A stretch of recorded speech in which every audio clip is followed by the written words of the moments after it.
Hello everybody, I want to show you with this video how to remove the SIM card at the Huawei P Smart. So next to the phone we need a pin. It is normally part of the box. If you put it back after you insert the SIM, it is here. And otherwise, if you don't have this one, you could use also the edge of a paper clip.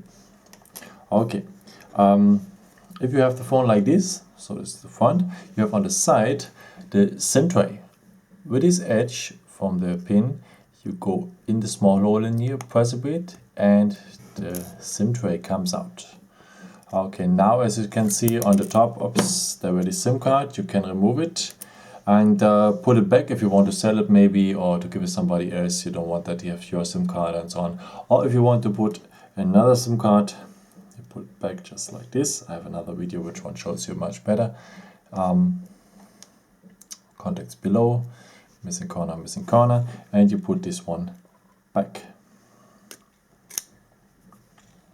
That's it.